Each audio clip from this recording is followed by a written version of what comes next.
Hello, I'm Dr. Megan, the prednisone pharmacist, and I'm just getting on to make sure the stream is working. We will start officially in 1 minute.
All right, welcome to the live stream with Dr. Megan. I am here to teach you.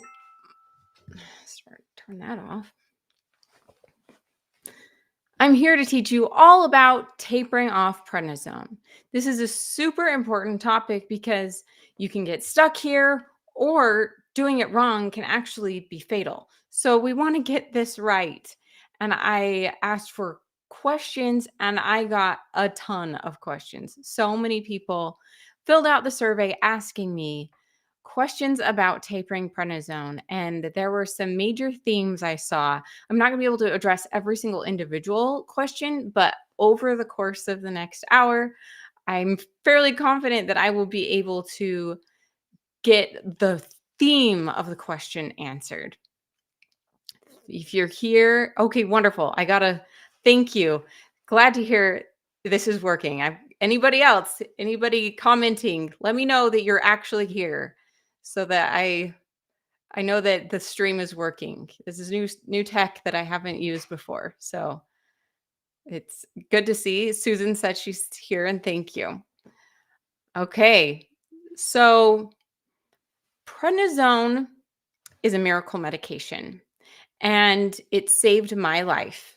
I would have bled to death from a disease called ITP had it not been for prednisone. But prednisone caused a really emotionally complicated situation that I felt was like a roller coaster. I started out high. I started out at 60 milligrams. And then as we slowly dropped the dose over time, they would have to check my blood. They would draw blood every week to see if my autoimmune disease was coming back. Oh, yay. We have YouTube and Facebook working. Wonderful. In the UK and the United States. Okay. So back to my story. I would go slowly down and they would check my blood to see if my immune situation was okay. And then I would get to a point where my autoimmune disease would flare again. And I wouldn't be able to keep tapering. I had to go back up. And so I would go back up and then they would test my blood and it would be okay. And then I'd get to a certain point where it would crash. So I had to go back up again. And I was just on this roller coaster of doses for months and months and months.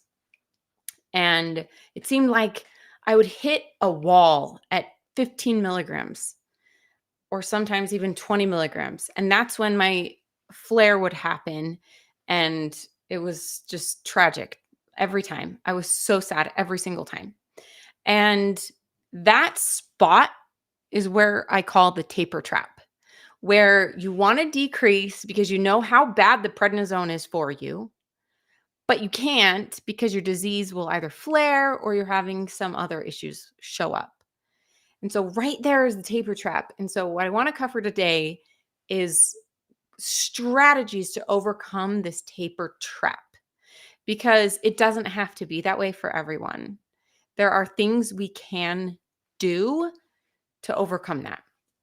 So before I give you those strategies, we have to lay a foundation of how prednisone works so we can understand and use that comprehension to our best advantage. Okay. So, prednisone is a drug we swallow that mimics our body's naturally occurring hormone called cortisol. And cortisol is created by Mother Nature in all animals to help survive stress.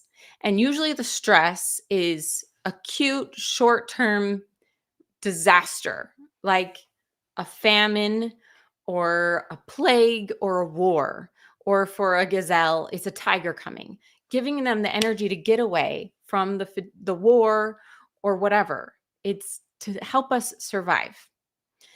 And it's not really meant to be this long-term thing.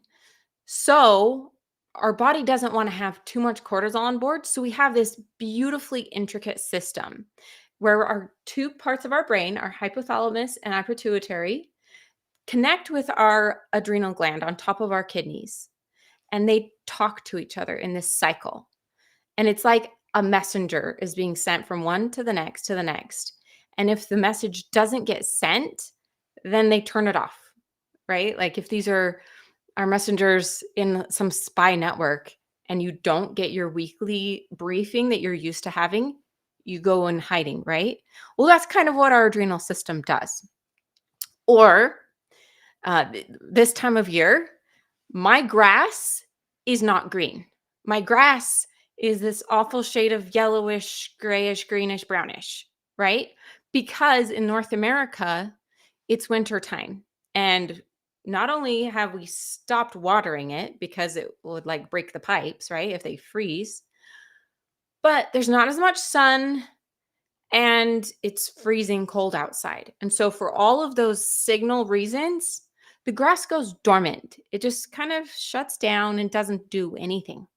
It's just waiting until it gets the signals to start growing again, to turn green again.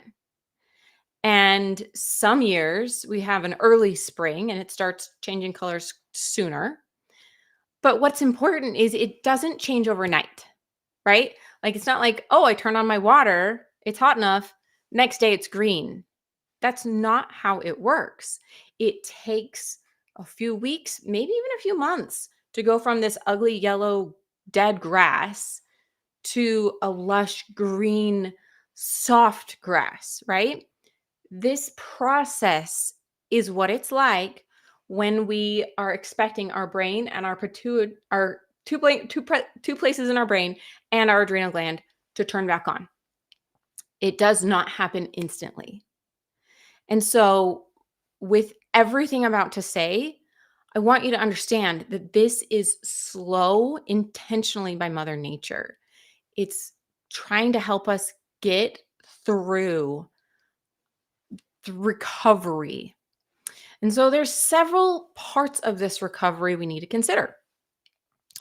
When our body releases the cortisol, normally, I'm going to talk normal situation, okay? We normally release cortisol from our adrenal gland and it goes throughout our body in the blood. And then this little thing, I'm going to liken it to a Pac-Man, okay?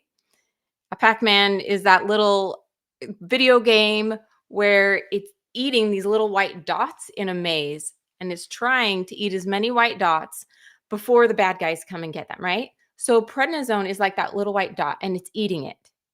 And or cortisol. Cortisol is that little white dot. And this little thing is called the glucocorticoid receptor, or GR. I'm just going to call it that from now on. The GR and the cortisol fit together like lock and key, peanut butter and jelly. It's this perfect match.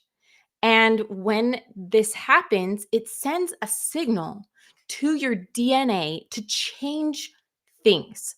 Up to 2/3 of your DNA are affected when this link happens.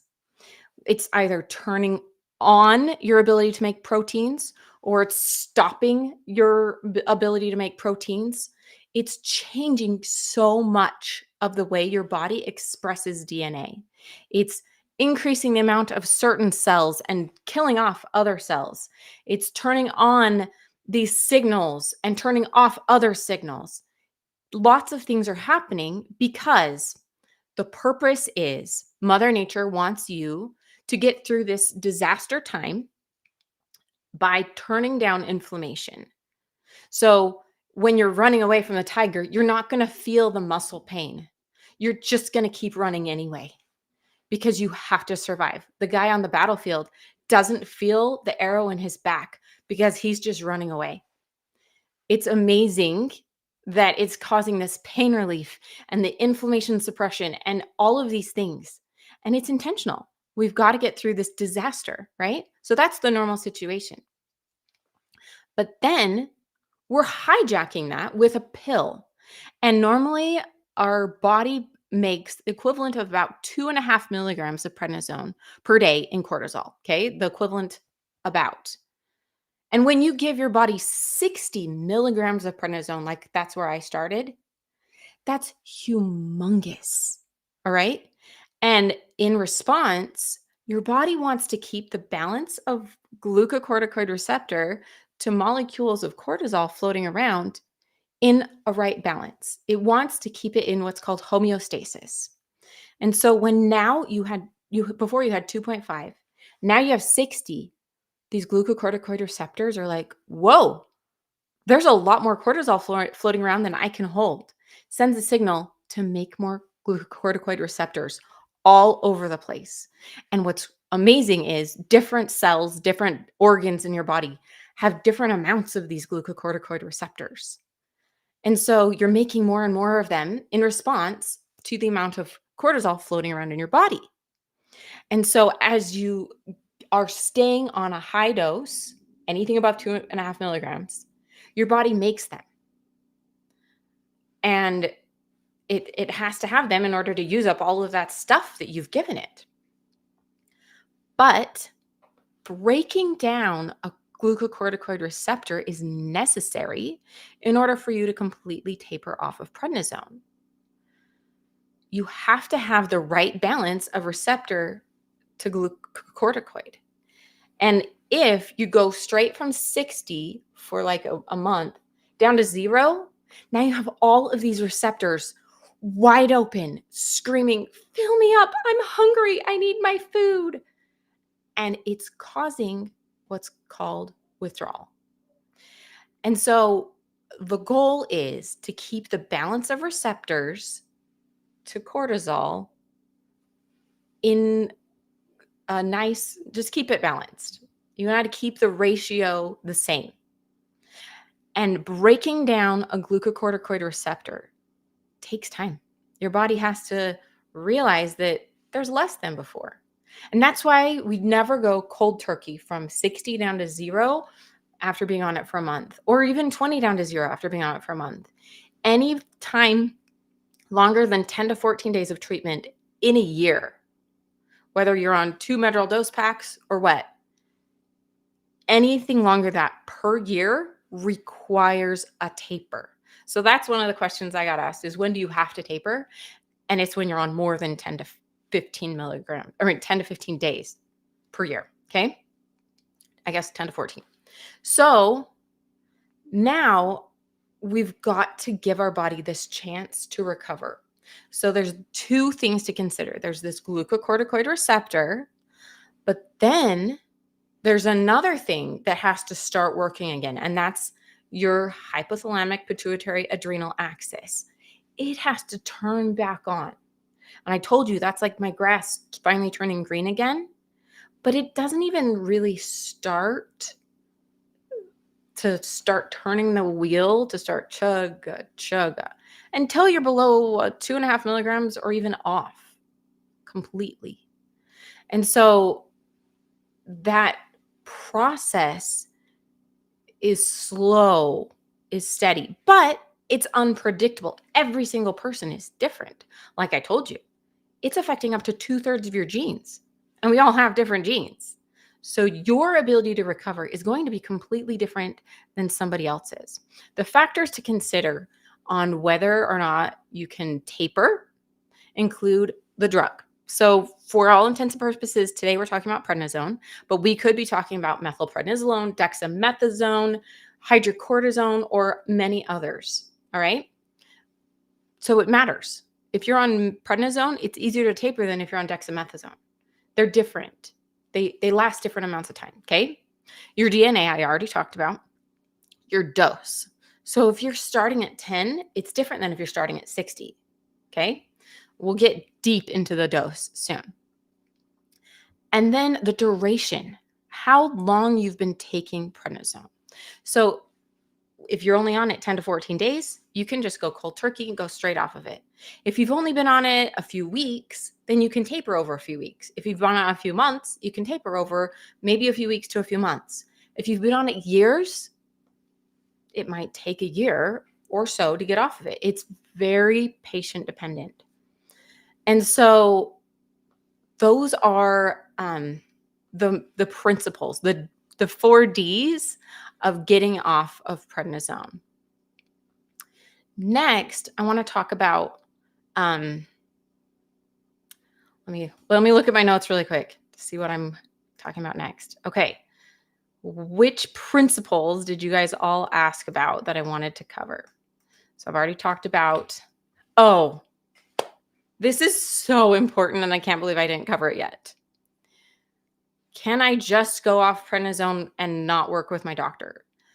You have to work with your doctor. Everything I'm saying today is based on the principle that you are in close communication with your doctor and you are working with them to get the right pills prescribed, to get the strategy. You're working on this together. That what I say today does not replace your doctor's advice. You have to rely on them as the expert in your care. I'm sharing general principles, but every single person's disease, that was the 5th D I forgot, disease, the 5 Ds. Every person's disease and those other 4 are different.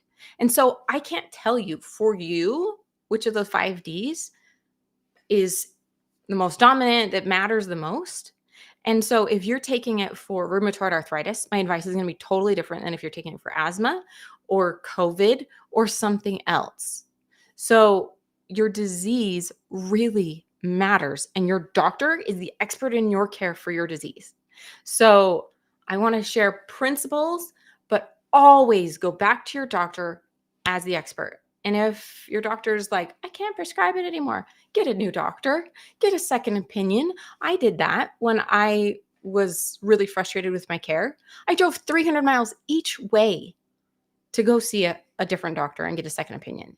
So like, doctor relationship is so important. And if you don't feel like you have a good one, get a new one. Okay.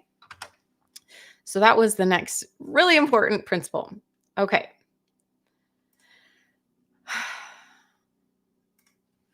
So people wanted to understand the process for the adrenal glands to wake up. And I feel like I've kind of covered that with your hypothalamic pituitary adrenal axis, HPA axis, has to slowly start chugging along down the railroad of recovery. And it just takes time. Okay. So other people wanted to know, how do I know if my adrenal glands are functioning properly? Is there testing I can do? And I have to say that this is a very gray area. There's no black and white answers. There's no guidelines. In fact, every single doctor deals with this in a different way. So I'm just going to give you some considerations, but your doctor will be the best to decide. So people are like, should I get my cortisol tested to see if I'm making cortisol yet? No. What happens is when you take prednisone, you are shutting down your ability to make cortisol. How many people get what's called adrenal insufficiency, the inability to make adrenal hormones like cortisol?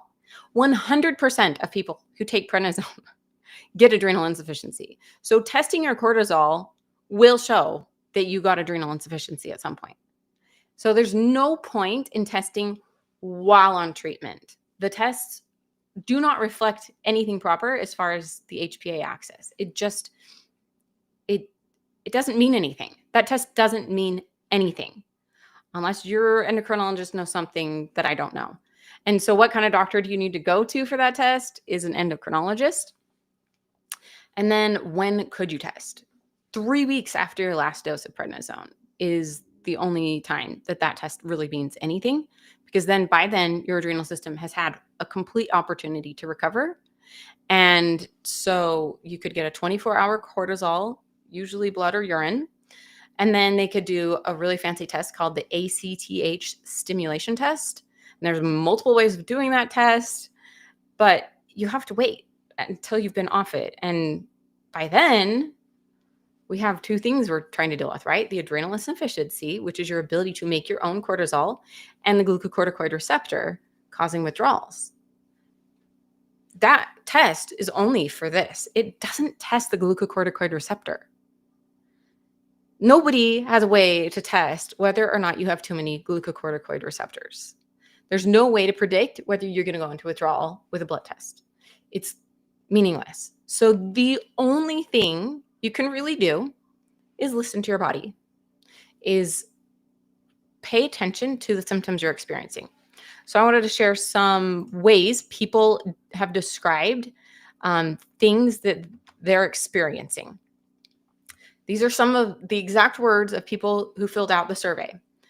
One person said, "Why is my body so stiff, especially my legs?" And another said, "I have no energy and feel nauseous all the time. Is it because of the prednisone? I feel awful most of the time."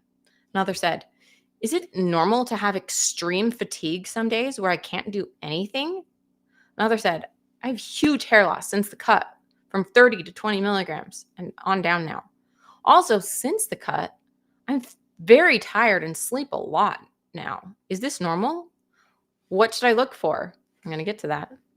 And the next person said, "I have had an extremely difficult response tapering from prednisone, 60 to 50, then 40. I had to go back up to 50. And this is, I want you to pay attention to these symptoms. The response was like the worst of low blood sugar episodes. Fatigue, shakiness, lightheadedness, feeling of being hollow inside, all energy drained out, hot flushes, etc. Is this explained due to the increased number of cortisol receptors my body developed due to the period of high prednisone dose, and then leaving these hungry once the prednisone dose was reduced?" I think that's a really, you must have seen one of my videos in the past, but yes, I think that what all of these people are describing is not adrenal insufficiency, but these are the symptoms of prednisone withdrawal syndrome. If you go on other medications like Xanax, you'll get benzodiazepine withdrawal. If you go on an opioid like hydrocodone, Lortab, or heroin, you'll get opioid withdrawal syndrome if you suddenly drop the dose too fast and you don't let your body deal with the opioid receptors getting decreased or the benzodiazepine receptors getting decreased. You have to slowly taper off both of those other medications. The same thing is true with prednisone. And what these people have described are the symptoms of prednisone withdrawal syndrome. Here are the official medical terms for what is defined as prednisone withdrawal syndrome. And syndrome means a constellation of symptoms that you could have one or you could have all. But if you have any of them, you might have it, but it's hard to decide. So I'm going to read them to you. Dizziness, lightheaded, fatigue, bone pain, joint pain, headaches, hypoglycemia, hypotonia. So hypotonia means like low grip strength, like your muscles just don't feel as strong as usual. Hypoglycemia means low blood sugar. Nausea, sleep disturbances. And so the sleep disturbances, some people feel tired and want to sleep all day. Other people suddenly are experiencing insomnia. It can be either. Either way, it's disturbing your sleep. Weight changes. Again, this can go either way. Some people never gained weight when they were on high doses of prednisone. They're like, "Yeah, I'm the best. I'm so lucky. I won the lottery." Unlike 70% of people who gain weight on prednisone, I didn't. And now suddenly they're on super low doses and now they're gaining weight. And it's so frustrating because it's paradoxical. Or other people will have dramatic weight loss because they have such debilitating fatigue and nausea that they don't want to eat. And they can't hold on to the calories. They're just wasting them. And finally, fever. And so what do all of these look like? Well, that kind of sounds like the flu. Kind of sounds like COVID, aside from the coughing and stuff. Kind of sounds like adrenal insufficiency, but it's actually prednisone withdrawal syndrome. So That means if you're feeling any of these symptoms, it's not clear what is going on with you. It could be withdrawal syndrome, or it could be an infection, because prednisone, as most of us know, is changing our immune system. And so the way you display an infection may be different while you're taking prednisone than if you were off of it. Normally, you might have specific things. You're like, oh, I'm sick.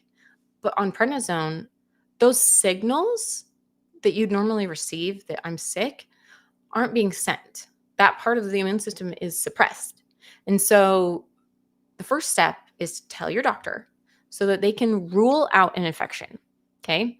I want to make sure that you don't have something else appearing.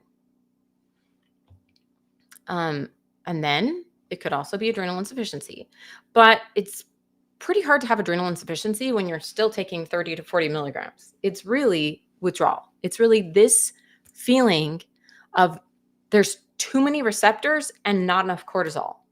That these guys are saying, help me, I need food, feed me now.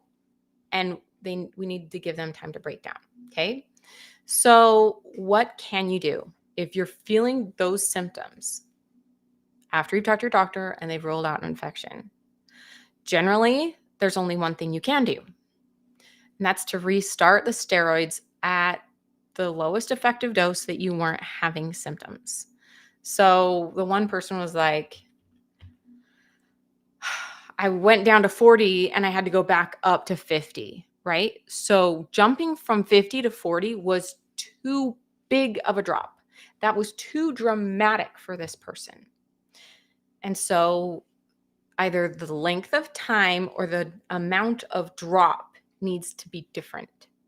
That is essentially how we can change tapers, is we can change how long you're doing the drop, or we can change how much you're dropping by, right? How big the stair step is.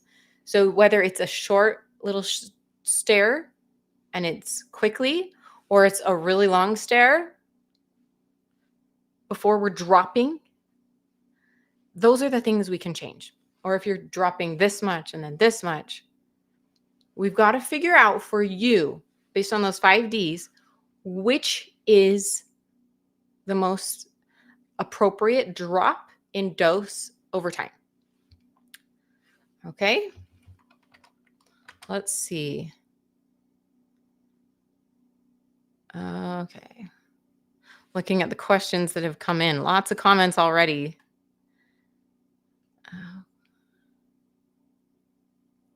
Okay.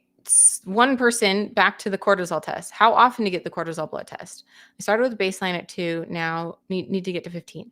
So the cortisol blood test, if you're getting that after you've stopped prednisone, starting at least 3 weeks later, it's really up to your endocrinologist. And it might be every 2 weeks, might be every month until it looks normal, but it's really up to your endocrinologist and your symptoms. My doctors are clueless for helping me with how much to take. Yes, that is so common, John. They really have no idea. So how are the doses of prednisone even calculated, right? How does a doctor even know what dose to give you? And there's no standard. There's no scientific, oh, you must start at precisely 17.5 milligrams for this disease. There's nothing like that. It's honestly, oh, that sounds good. 60. Sure. Let's start there. It actually could be tremendously higher than you actually need. I listened to this amazing researcher talk about how for every single person, there is a dose where their disease is under control and they're not experiencing withdrawal. And for every single person, like I mentioned, that is different. But giving more prednisone, once you've gotten to that point, does not necessarily give you any more benefit. So the goal here is to find this magic number for you. Where is it that right now your disease is under control and you're not having withdrawal? And so before we ever taper, you must have your disease under control. For me, I must have my platelets high enough. My blood has to be high enough. For people with polymyalgia rheumatica, they must have no shoulder pain. They must have low inflammation levels in their blood called ESR or CRP. For somebody with rheumatoid arthritis, they must be able to, use their hands. There must be no pain. For somebody with asthma, you must be able to breathe, right? Whatever it is, you cannot plan on tapering until you have your disease under control. So let's talk strategies about how to get your disease under control, because I got a lot of questions about that. For some people, they wanted to know, can I add this drug? Fill in the blank of whichever drug it is for whichever disease. If I take that, can I taper off prednisone? And the idea is that these are steroid sparing. Prednisone is a steroid, so they're sparing your need to be on prednisone. And I highly advocate for basically any other drug. Prednisone is the most harmful one you could be on. I've seen them all, whether it's methotrexate or Cellcept or azathioprine or Kevzara or tocilizumab, whatever it is. They are all less harmful statistically than prednisone. Prednisone causes more side effects than any other drug, at least 150 that I've documented. And they cause permanent damage to your eyes, permanent damage to your bones, permanent damage to your skin in the form of stretch marks. If you get the stretch marks, they don't go away. They're there forever. Permanent, like so much permanent damage to your heart. If you get damage to your heart, it doesn't get better when you go off the prednisone. So doctors hopefully are motivated to get you to the lowest effective dose for you. That should always be the goal, the lowest effective dose. And if there are things we can do to get there, let's do those things. So let's talk about some of those medications. Methotrexate. A lot of diseases people take prednisone for. Methotrexate is an option. And it sounds scary because it's a cancer drug and it can have some really bad side effects, but they're also really rare. So is methotrexate worse or is prednisone worse? Doctors who prescribe both all agree that prednisone is worse than methotrexate. So if you have the opportunity to go on methotrexate for your disease, and then you'll be able to taper prednisone. But the problem with methotrexate is it takes a long time, sometimes 3 months or even longer to really feel the benefit. And so you have to deal with those side effects while you're dealing with prednisone side effects for a long time before you can be like, okay, my disease is under control. I can start tapering prednisone.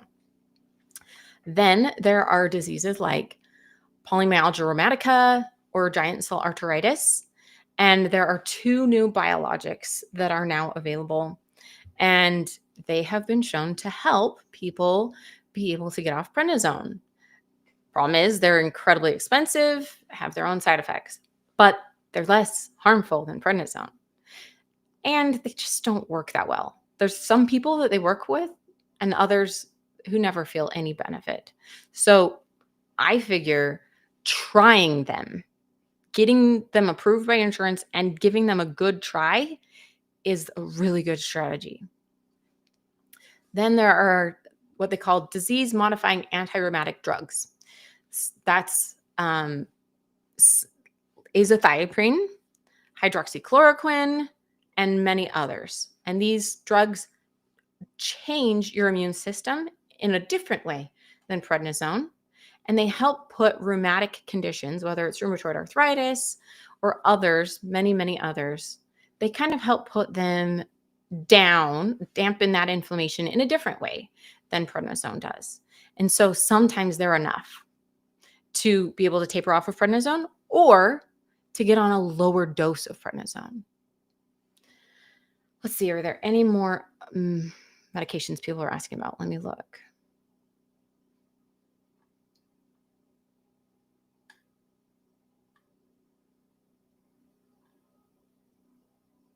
Okay. Nope, I think that was all of them. Okay.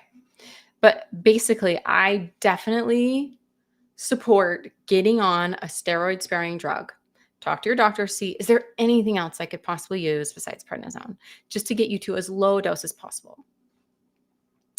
Okay. So in a minute, I'm going to talk about specific taper strategies.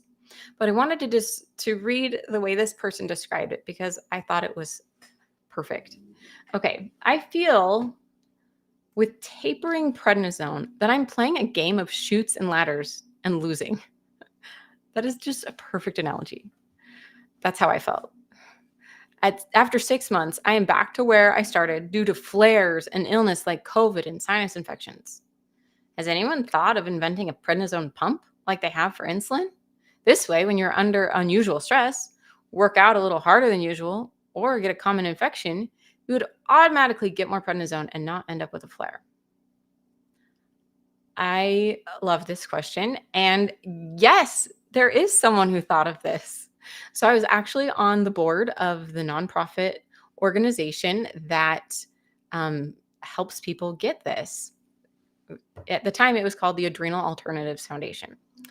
And essentially, what they do is they give people insulin pumps and then they give them liquid cortisol. It's either IV Medrol or IV hydrocortisone. So methylprednisolone or hydrocortisone liquid, okay, that is normally given IV, but they put it in the pump and they inject it. So cool. So if you want to know more about that strategy, go to the Adrenal Alternatives Foundation. It's not for everybody though. Not most people don't want to inject themselves. Most people would much rather prefer to take a pill. But if you've tried every tapering strategy and you're like, I'm going to be on this for life, it's an amazing option, especially for those who truly do have adrenal insufficiency. Okay. So that's one option. Here are some other options.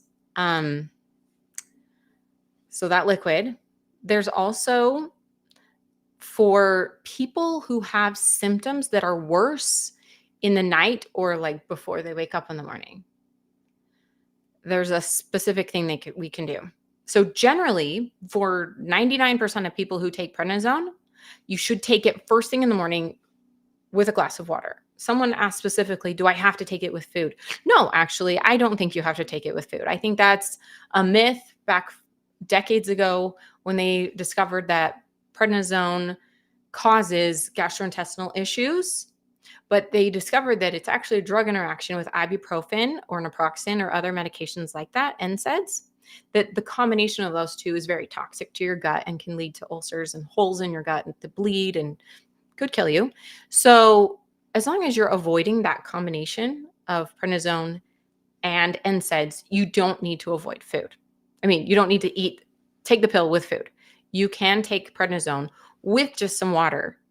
And ideally, to me, a person keeps their prednisone pill right next to their bed with a glass of water. And literally the first thing they do after getting out of bed is swallowing that pill. Like it should be the very first thing. And the reason is because prednisone is mimicking cortisol, and our body normally releases cortisol in this beautiful rhythm throughout the day. It's really high at like 5 o'clock in the morning, right before you wake up. And then it slowly decreases throughout the day. Till dinner time, it gets pretty low. And at bedtime, it's nearly gone. And it just repeats this every day. And that high number is kind of this boost to help you wake up and get out of bed in the morning. You might wake up with jitters or excited or something normally. And so that, like you want to mimic this rhythm as closely as possible. And so for most people, taking it that way is the best strategy. But for those people that I was mentioning just barely, whose symptoms are worse throughout the night or right as they wake up because they're not getting that little boost, They could either take it at night, the normal prednisone, or there's a thing called sustained release. Sustained release is making the medication last longer. So a normal prednisone pill does not mimic this nice rhythm. It goes like this. It goes really high and then drops off really fast. It's closer to this rhythm, but it's still not the same. After about 2 hours after you take it, it's 90% gone. Whereas normally cortisol is still present in the afternoon. Okay. And so you could take sustained release, this special, really expensive prescription medication called Rayos, where you take a pill at bedtime and it releases a tiny bit throughout the night. But then about 6 to 8 hours after you take it, it releases. And so you're getting the relief right when your pain would normally start. And so that's a great option for people with either rheumatoid arthritis that's bad at night or polymyalgia rheumatica that's bad at night. But for most people, you do not want to be taking prednisone at night because it's going to increase your risk for insomnia and make it harder for your adrenal system to recover. So I do not recommend night dosing unless you have another good reason. Okay. So then I mentioned the liquid, I mentioned sustained release. Then there are other medications you could switch to. So if you've tried prednisone and you just can't taper off of it, maybe you could switch to a different steroid. So dexamethasone, I would not switch to in most situations because prednisone, I told you, wears off after about 2 hours. Dexamethasone lasts 3 days. So it's really cool if you have certain diseases, certain situations. Dexamethasone is a great option. Like, for example, it saves lives in COVID, okay? But for most people, I would not go to dexamethasone. Then there's methylprednisolone, and it's super similar to prednisone. It's only a few molecules off, and for all intents and purposes, doctors treat them as if they're the exact same drug, just 1 milligram different in their dosing. So that's a different one you could switch to that's pretty reasonable and pretty similar in what you'd experience. And then finally is hydrocortisone. And this is the drug that doctors often go to, specifically endocrinologists often go to for people who have adrenal insufficiency. And because it can more closely mimic your natural rhythm. Because it's such a short-acting medication, it only lasts 30 minutes. And so then you have to take it 4 times a day. So you take it at 8 a.m., noon, 4 p.m., and maybe even 6 p.m., depending. You have to at least 2, if not 4 times a day, maybe even 5 times a day, depending on your situation. But it's an option. Like, I'm trying to give you all of the possible tools in the toolbox so you can discuss these with your doctor, okay? Next is you could have a compounding pharmacy create compounds of a specific dose for you. So say you get stuck between, 7 and 5 milligrams, and all you really want is 6.5 milligrams. If you could just get 6.5 milligrams, that would be the perfect dose for you. Well, you could have your doctor prescribe it and take it to a special pharmacy called a compounding pharmacy, where people like me, when I was younger, I would make the capsules for people. Like, I was the capsule maker person. I would put in the prednisone, I would put in the powder, and I would put them in the capsule machine and then close it shut and get the precise dose people needed. That's another thing you can do. So these are all options for if tapering prednisone doesn't work, you could try those things. So now I want to talk about specific taper strategies.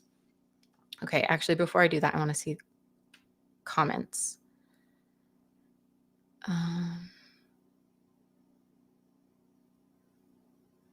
Recommended taper schedule for very long-term prednisone. That's what we're getting to, is recommended taper schedule.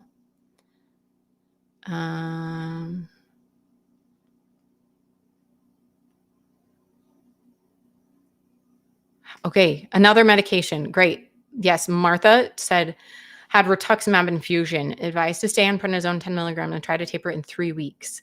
Yeah, So rituximab is another one of those medications. That's actually the one that got me off of prednisone. That was my steroid-sparing drug. That's how I finally got off.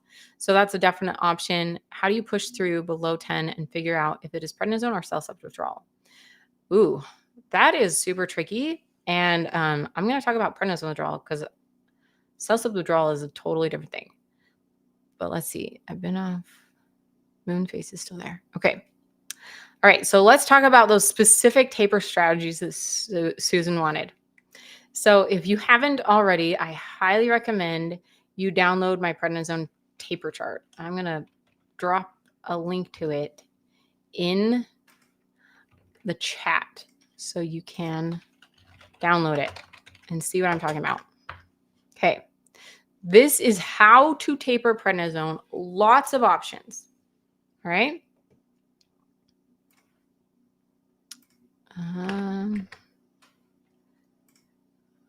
Okay.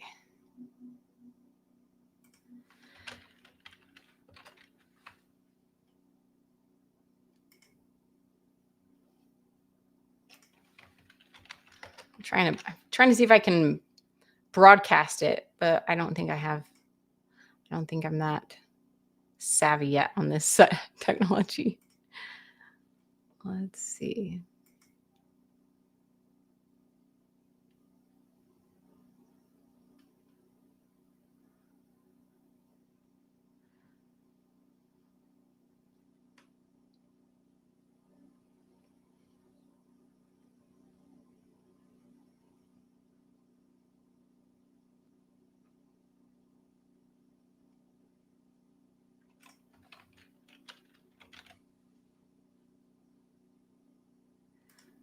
One more try. Let's see. So this taper chart I created based on the most common taper strategies.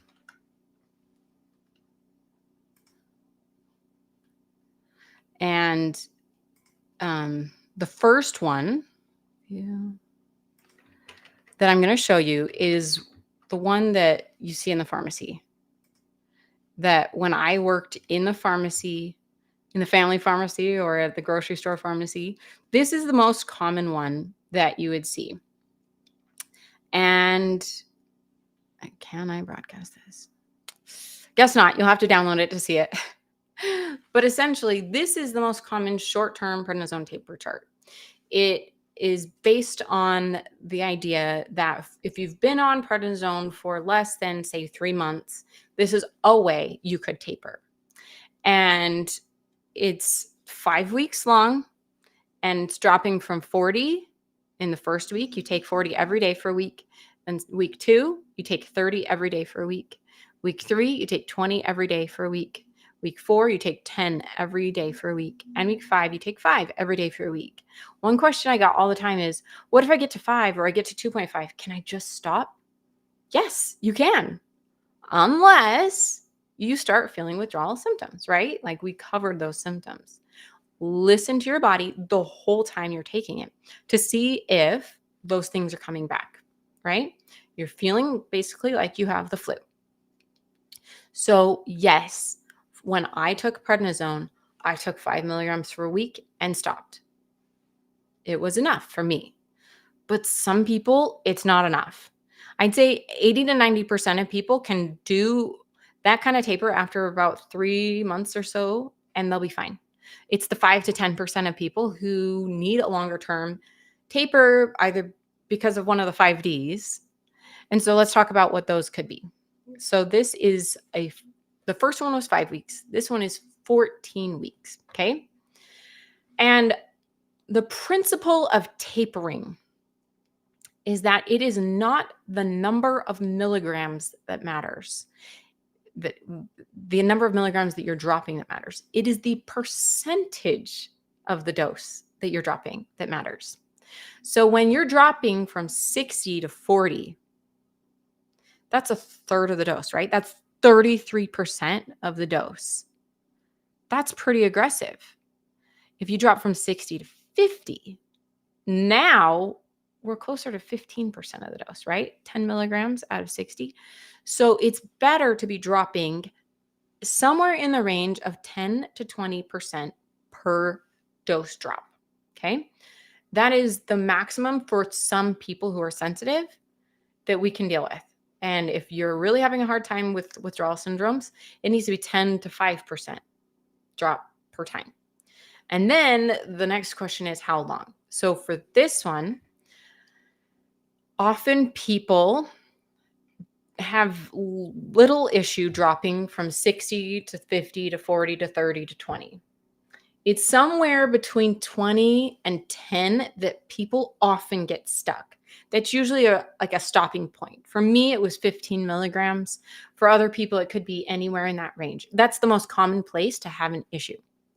So that's where this longer term taper chart comes in. Because instead of dropping from 20 to 10 or 20 to 15, we're taking that drop and making it smaller. So we're going to assume you got down to 20 milligrams. All right.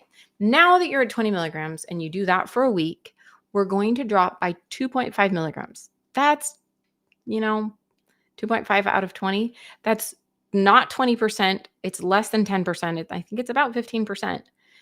And so we're dropping by a much smaller percentage than if you drop from 20 to 10. That's 50% drop. People can handle that, but it's a huge thing for those who are in withdrawals. So we drop from 20 to 17.5. And then we drop and we do that for a week. And we drop from 17.5 to 15. And we hold 15 for a week. And the next drop is to 12.5 and hold that for a week. And drop next to 10. So 12.5 to 10, we're getting to 25% drop here, right? Like closer to 25%. That's a bigger drop. We're about to exceed the 10 to 20% max thing. And this is the next place people get stuck, is dropping below 10. And that's why in this longer term taper chart, I have you drop even less. So we're staying in that 10% dropping zone. So instead of dropping another 2.5 milligrams like we have for the last 5 weeks, once we get to 10 milligrams, we're dropping by 1 milligram a week. So we've held 10 for a week. Now we're dropping to 9 for a week, and then 8 for a week, and then 7, 6, 5, 4, 3, 2, 1, and then off. And that requires that your doctor prescribes lots of different pill sizes, right? Prednisone in the United States comes in 1, 2.5, 5, 10, 20, and 50. Okay. I know in certain countries, the smallest dose is 5 milligrams. So can you cut it? That was another question I got a lot. Yes. Get a pill cutter, cut it in half. It's totally fine to cut normal prednisone or prednisolone in half. Rayos, that medication I told you that's sustained release, you cannot cut in half. That is a bad idea. But if it's the normal pennies medication, then yes, you can cut it in half or in fourths.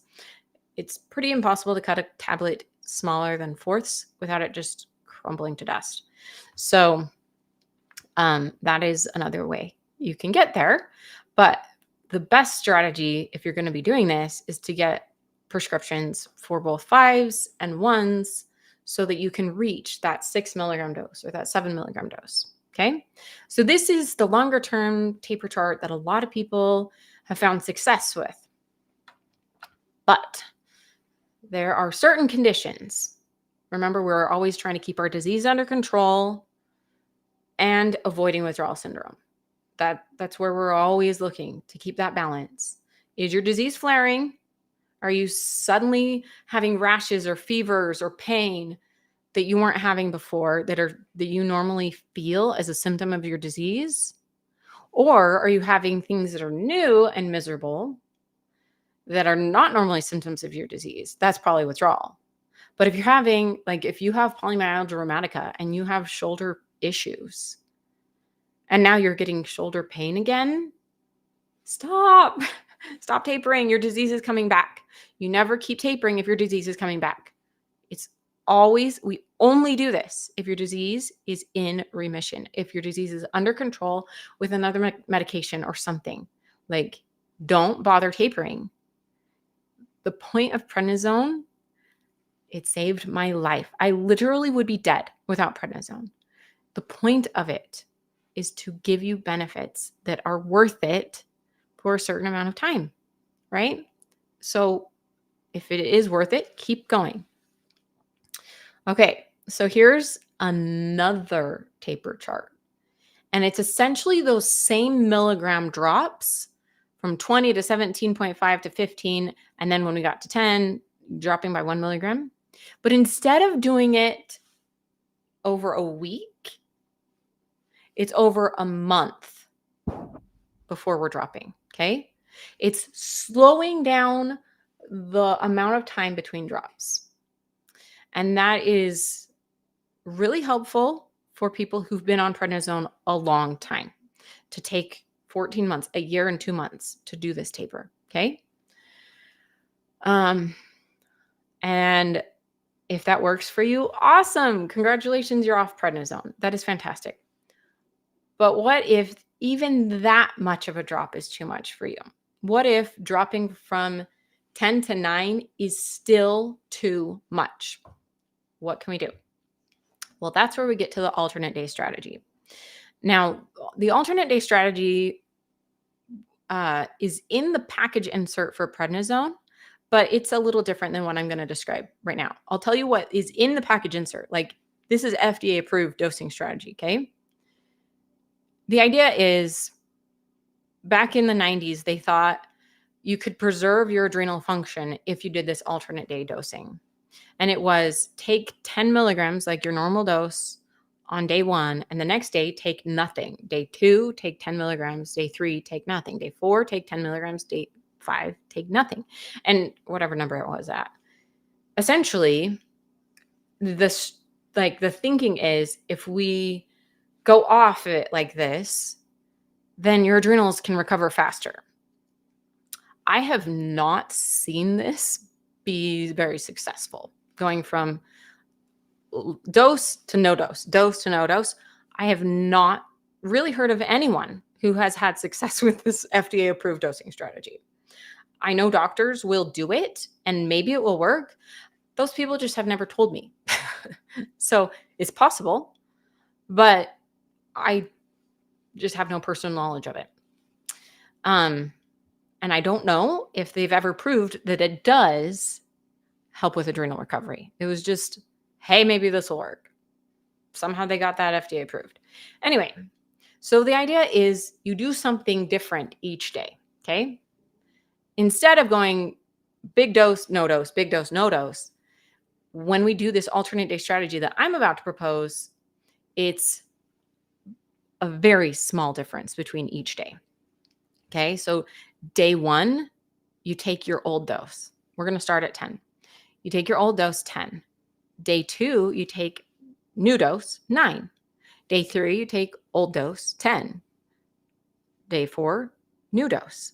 And you're alternating every day between 1 milligram difference. 10, 9, 10, 9, 10, 9, 10, 9. And you hold that until you feel okay. You keep doing that for a week, for a month, for however long it takes until you're feeling okay. You're not having withdrawals. Your disease is under control. And so some people do that for a week, and then the next week they hold 9 milligrams. They've dropped to this new dose of 9 milligrams. The following week, they drop from what was the new dose of 9 milligrams is now the old dose. And they're going from 9 to 8, 9, 8, 9, 8. Every other day is a different dose. Old, new, old, new, old, new. And then you hold the new dose for another week and repeat until you can get to 1 milligram and then off. And some people, when they get to 1 milligram, they go 1 milligram, 0, 1 milligram, 0, 1 milligram, 0. But it's a very gentle and very extended way of tapering off prednisone. And the thing is, at some point, you may just hit a wall. You may just get to 7 milligrams and realize, that's it. I cannot taper more. I've tried and tried and tried, and I cannot taper more. and you feel discouraged. You feel, wow, I've tried so hard. I've gotten to this point. It's been months or years, and I know how harmful prednisone is, and I hate it. And I just want to be off of it. It's giving me diabetes. It's giving me osteoporosis. I have broken bones. I've lost height. It's just so frustrating to realize you've hit this wall. And at that point, whenever you find that point, I want you to give yourself grace, because congratulations, you found the dose that you need to be at. And if your disease is so harmful that you're not a functional person, like I had somebody write to me recently, I am a high functioning medical provider, and I've tried tapering. And when I got to that dose, I had such profound depression and lack of energy that I had to go on leave from my job, and my patients were left with nothing. And I really wanted to go from 7 to 6.5, but I couldn't. And it's like, look, you are an amazing, successful, wonderful, helpful person at 7 milligrams. Own it. It's okay. You have found that magical dose for you that balances the benefits and the risks. You have the benefit of functioning as a person, and you know what the risks are. So now you've gotten there. Is there anything you can possibly do to decrease those risks so that you can feel more comfortable and confident that, okay, I'm here. This is my dose. Is there anything I can do to make it not so risky to be stuck at 10 or 7 or 15 or whatever dose you find yourself at?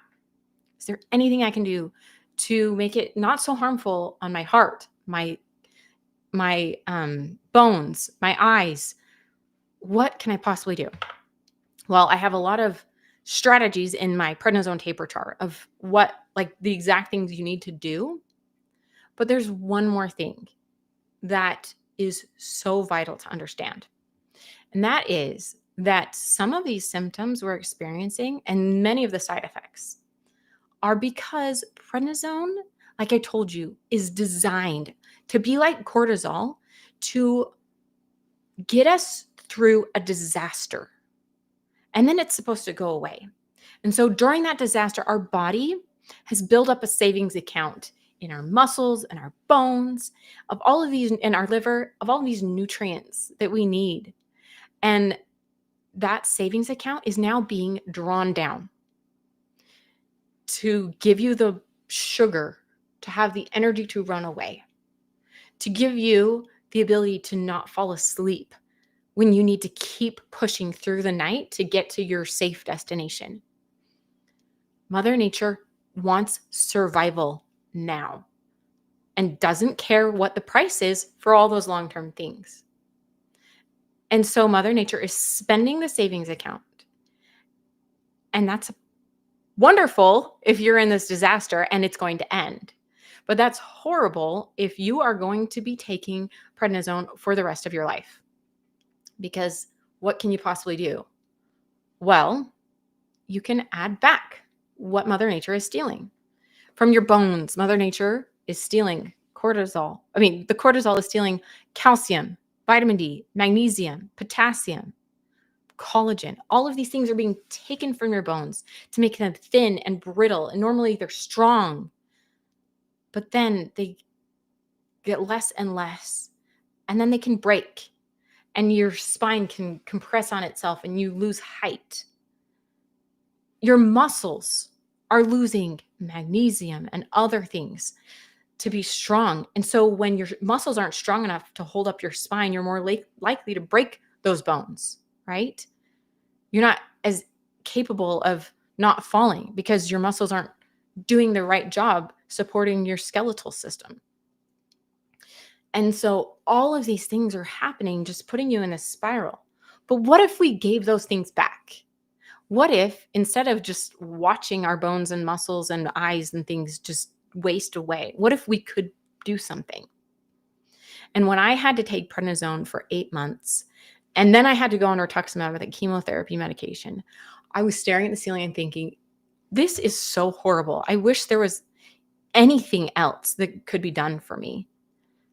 And then a light bulb went off. I heard a voice and it said, you need to create a supplement for people on prednisone. I was like, yeah, right. Me, a supplement? Like, I went to pharmacy school. They teach us supplements are a waste of money. They're worthless. And it's like, no. People on prednisone have a legitimate need. This is not hocus pocus. Like, every pharmacist knows if they want to pass their licensure exam that prednisone causes osteoporosis, so take calcium and vitamin D. This is legitimate science.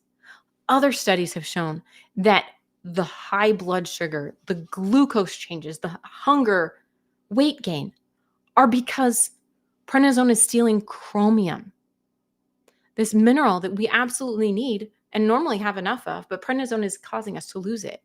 And that's what's causing the blood sugar changes, giving us the ability to run away from the tiger, but now we're getting diabetes. And if you give chromium picolinate, it reverses the diabetes. It was truly mind-blowing when I realized that this was real, that prednisone legitimately steals nutrients. And when we give them back, it helps us replenish the nutrients, feel like ourselves again, protect our bodies from the harm that prednisone is causing because we're replenishing what is actually being taken away. So then I went on, and for a year, I researched the ingredients and the manufacturers to find the very best high quality ones. I came up with Nutrinized Zone. And I have a morning bottle and a bedtime bottle. And in these, I give back what prednisone is stealing.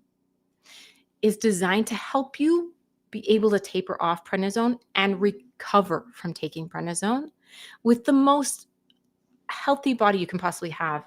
That when you have no other choice but to take prednisone, you're giving back what prednisone is stealing to keep the risks minimal, that the benefits and risks are more in balance for you, that you've gotten to the point where you found the dose that you need. And now you can take it with confidence because you're giving back the nutrients that you need. You take 2 in the morning and it helps with keeping your metabolism stable. You take 2 at bedtime and it helps you get the restful sleep that you need. And also supports your bones and your energy and your mood and the side effects caused by this nutrient depletion from prednisone. So you can get Nutrinized Zone at either Nutrinized.com or on Amazon. And for those of you who are here today, I have a special coupon code and it's TAPER10. You can get 10% off because you're here to learn about tapering, TAPER10. And if you know that you're going to be on prednisone at least a month, then you need at least a month's supply. And probably another month to help you recover and finally give back what prednisone has stolen. If you're going to be on prednisone for longer than 3 months, then buy a 3-month supply and that will save you 15%. Then add the 10% coupon on, and then it makes it super affordable for you. In addition, you can subscribe and save and make it really easy so you don't have to think about it. It just comes every month. But what if you're like, I don't know if it's right for me? I have a 100% money back guarantee.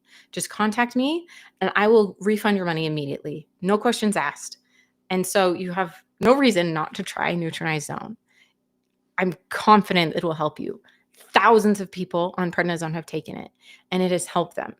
People on hydrocortisone and methylprednisolone and other steroids have also taken it and it has supported them too because they cause the same nutrient depletion. And people have given so many amazing reviews. It's got 4.4 stars on Amazon. My website has hundreds of reviews on it of people who say, I felt this way while on prednisone. I've taken prednisone many times and now I take Nutrinized Zone along with it and I feel so much better. So check out the reviews.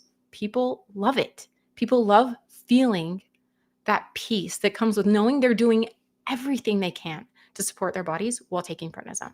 So just go to Nutrinized.com today and use TAPER10 discount code and you can buy it to support you and you can get money back 100%.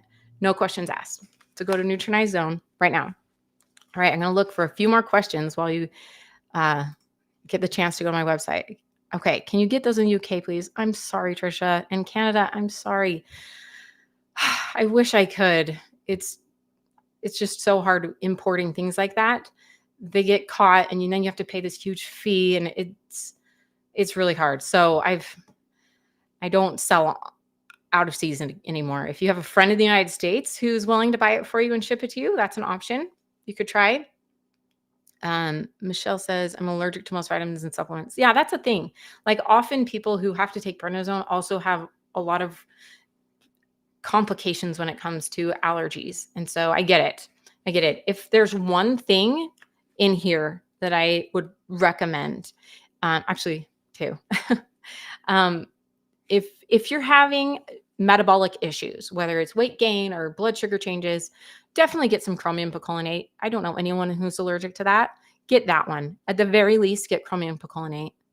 And then blood, as far as your bones, you've got to be on calcium and vitamin D. So if you're in UK and Canada, make sure you're taking calcium and vitamin D. And if you can, get some chromium picolinate.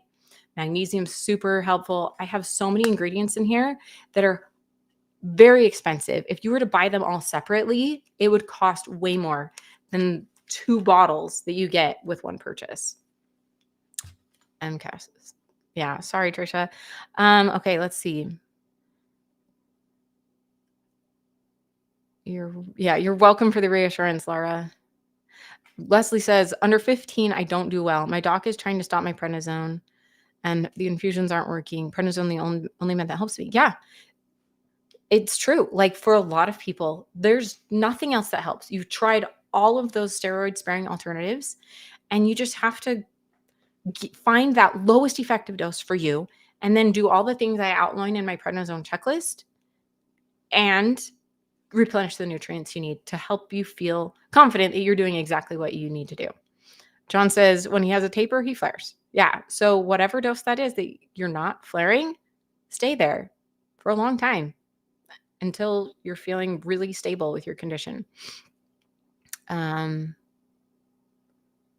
says, I've been on higher doses, but for years I've been on 10 milligrams. I've tried several times and taken quite a long time to come down. But as soon as I hit 5 milligrams, my RA flares. Yeah, Trisha, like never go below 5.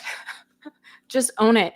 5 is your magic number. Just get to that point slowly and then just stay there. They've actually done studies, especially specifically for your disease, rheumatoid arthritis, to figure out, okay, so many people with RA absolutely cannot stop taking prednisone. Like they try, they go on all of these different alternatives. No matter what, they can get on a lower dose, but they cannot get off of it.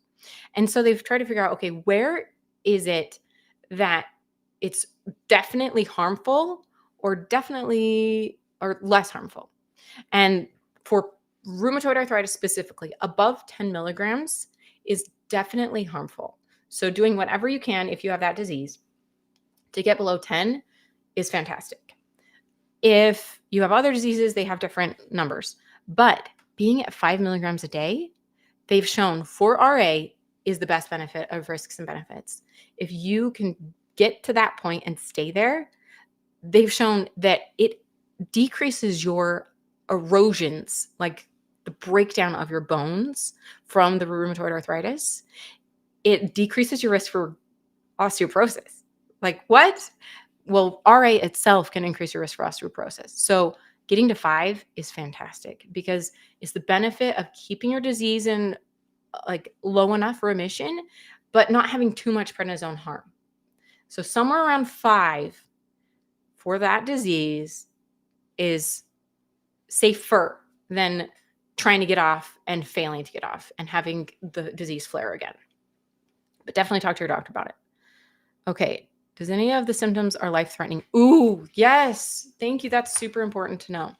Okay. So some of the symptoms I mentioned of withdrawal overlap with the symptoms of adrenal insufficiency. And if you get full-blown adrenal insufficiency, like you go cold turkey off of prednisone, it can be life-threatening because you can go into multi-organ system failure where your blood sugar drops so dramatically, you cannot function. Like you go into a coma. Your salts, your electrolytes will drop so dramatically, you don't have enough blood pressure to pump your blood. and you'll faint, and that will start killing organs. And so, yes, those symptoms, if taken to the extreme, can be life-threatening, and that's why we taper. That is why we taper. Tell about eye drops. Okay, so prednisone eye drops and any other steroid that is not by mouth is great. If you can switch to something that's not by mouth, that's awesome. So if you have eye issues and you've been taking the pill and they're like, how about the eye drops? Much better to do eye drops than a pill. But the eye drops themselves increase your risk for glaucoma and cataracts. So that's tricky. But if you are getting eye drops, that means you probably have an eye doctor who's watching for those symptoms and can do things to help you deal with those. So eye drops, steroid inhaler for people with breathing issues, steroid creams for people with skin issues. Any of those are better than the pill, and they will cause much fewer side effects. Okay, let's talk about moon face. I've been off prednisone 21 days, still moon face. Moon face is still there, even though I've just taken it for a month. Yeah. So moon face and other side effects. Oh, that's kind of one of the overlying themes many people asked about is when will I feel like myself again? And it's really dependent on those 5 Ds I mentioned, your dose, duration, I can't remember them all now, but whether or not you will feel like yourself again sooner or later. And some people will stop prednisone and be like, I'm back to myself. Others, it takes several weeks. Typical, they say in the studies, is about 2 to 3 weeks. Others, it's months and can be up to a year or more before things like moon face go away, before your sleep is regular again, before your metabolism is regular again, before all of those things that prednisone messed up get back into homeostasis or normal rhythms again. It can take up to a year. And so people will ask, well, how long do I take this? Until you feel like yourself again. And I have no idea when that will be for you because of the 5 Ds. So take it as long as you need help recovering. For some people, I've had several people who take this for years after they stop taking prednisone because, frankly, while it's designed for people on prednisone, it actually can help any person who wants to support their bones and their metabolism and their energy and their sleep. Any American, the American lifestyle would benefit from this. Okay, well, let's see. You still have chest pain, irregular heartbeat. Okay. Yeah, that can be a symptom of withdrawal. But if you're having irregular heartbeats, definitely talk to your doctor about that and get that checked because that's not safe. Bruising. Susan's having bruising. Yes, bruising definitely happens. And for me, that was really tricky because my disease itself causes bruising. So was it the prednisone causing the bruising or was it my disease causing the bruising? I never could tell. Definitely a side effect. Prednisone is definitely used for sarcoidosis. Okay. So if you haven't already, download my taper chart. It has all of those recommended ways. You can print off just one page or several pages, but it's printable. It's the exact same size as a piece of paper. And then you can know, okay, one more thing. People often are like, oh, I'll know what dose I'm on. No, you'll forget. You'll be like, did I take, like, I'm a pharmacist. I forget, right? Like life gets busy and the exact milligrams of prednisone you're at, you forget. So write it down, print off the thing and check the box. Okay, I took 10 milligrams today. All right, I'm on week 2. I'm on 9 milligrams, right? Like print it off so you don't have to think about it. Or another option to go along with this is you could get a pill box and put them in 28 days worth, right? So you know precisely what you're at and mark those all off so you know exactly when you fill the pill box up again what you're at, because I've done that too. What did I put in this pill box? Write it down. Okay. Michelle says, as soon as I go down from 30 to 25, my body reacts. Sounds like, Michelle, somewhere between 30 and 25 is your magic number for right now. So just be there. Bayla says, can I take calcium supplements while taking prednisone? Yes, you definitely can take calcium supplements while taking prednisone.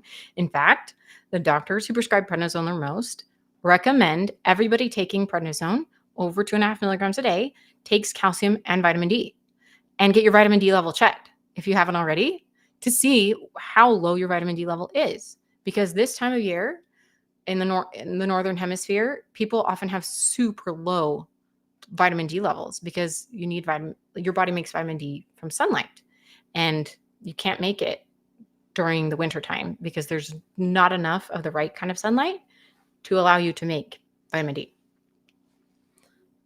All right. Got to see my doctor now, but you're all the best. Fantastic. Okay. So I'm glad I could help you all answer these hundreds of questions I've gotten about tapering. Again, talk to your doctor. Your doctor is the expert on your care. What I've said here are principles and not a prescription. I am not your doctor. I am not providing medical advice to you. I'm just providing general principles. So talk to your doctor, download the taper chart, show it to them and be like, what do you think of this? Can you prescribe 5, 10, and 20 milligram pills or whatever, 1 milligram pills so I can do this? Get a second opinion if you need to. And finally, get Neutronized Zone to help you do the recovery that you must do. If you're watching this, you've been on prednisone for a long time. And so this is exactly what you need based on evidence and 7 years of people taking it. People love this. It helps feel like yourself again and recover from taking prednisone. So go to Neutronize.com or Amazon.com and get Neutronized Zone today. Signing off as Dr. Megan, your prednisone pharmacist.